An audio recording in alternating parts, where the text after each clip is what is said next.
Ooh, a piece of candy.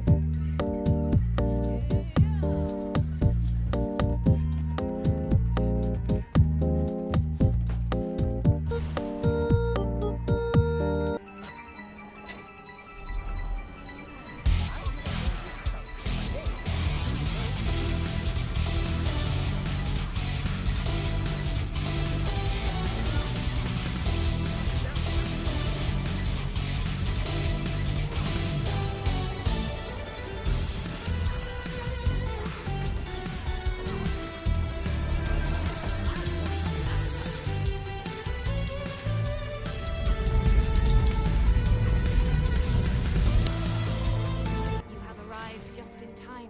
I shall fray a path through the ground.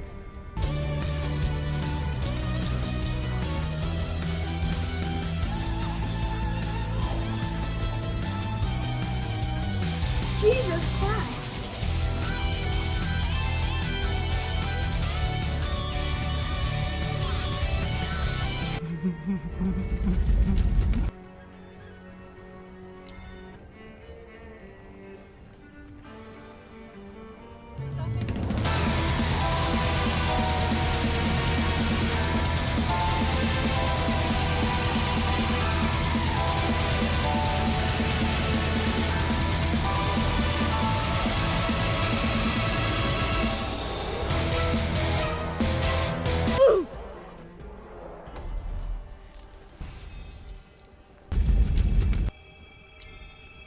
This is worthy of the eagle.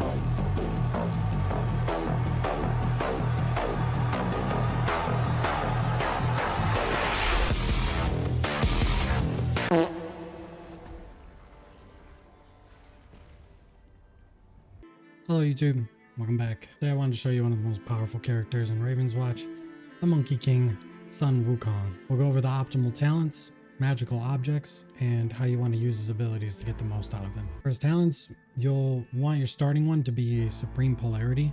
Gives you a massive amount of damage when you switch to his Yang stance, and massive amounts of life on hit when you switch to his Yin stance.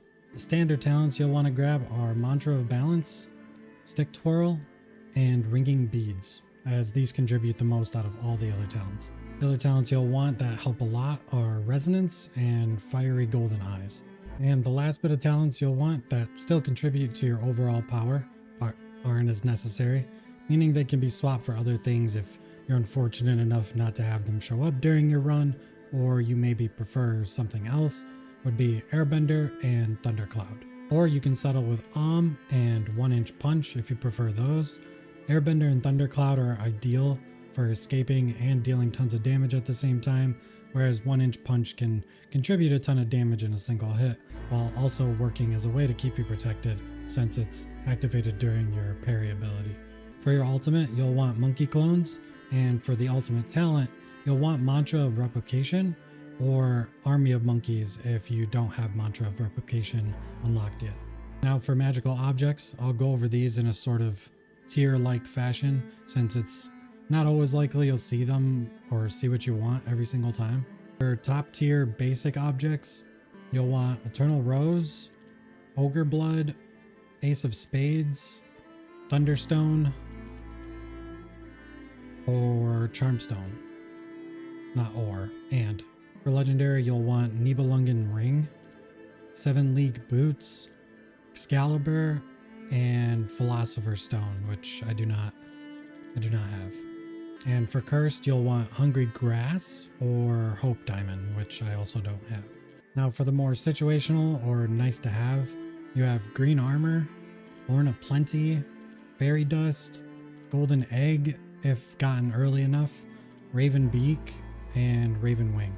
Then with all that said, I didn't mention Baller's Eye because it's a bit more specific, but without a doubt, if you do happen to have the opportunity to get Balor's Eye, it's amazing. And you've most likely been acquiring at least additional special charges throughout your run, and also moving forward after obtaining it, you'll want to grab any that offer additional charges to your special talent. So Balor's Eye will just make your specials do an absurd amount of damage, however much special charges you can add to it. Like for example, if you were to see Raven's effigy either before it or after, you'll be happy. It's pretty likely you'll be taking any additional special charges you can get with, if Raven's effigy were to show up, or as you've hopefully already been collecting Thunderstones, then it all obviously will just contribute. So finally, we'll talk about what you'll basically be doing. Starting in Yin stance, we want to activate our beads, applying vulnerability, swap to Yang, and do a dash attack. The vulnerability on top of the beads ringing from our fast striking dash attack will burst down enemies. There is AoE from the beads, and the attack itself circles around Wukong, so it's also powerful against multiple enemies. Since we're using our dash to initiate the dash attack, we need to rely on other tools to give us the means of escaping any danger that might come our way. Obviously, having multiple dashes can help you fire off the burst, then leap out, but if you have multiple dash charges, it's probably best to use that for a second barrage of damage before the beads expire, rather than using it to escape, at least most of the time. We mainly want to use our damage as our means of protection. As obvious as it might seem, removing the threats from existence means that there is no threat.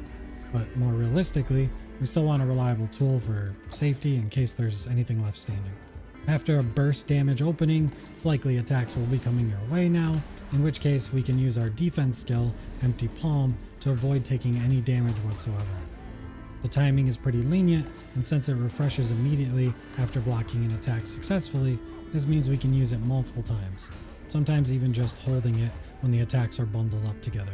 Even after a successful block and the ability to continue using it, this situation might not be the safest, as the incoming attacks may become unpredictable, or you might miss a block timing and now have to deal with its cooldown.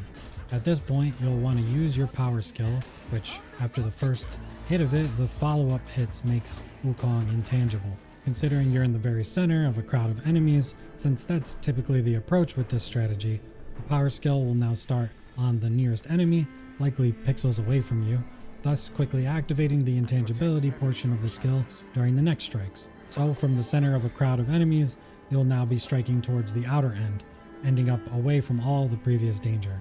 And it's more than likely you'll have your dash off cooldown at this point, allowing you to dash out even further once the power strikes have ended.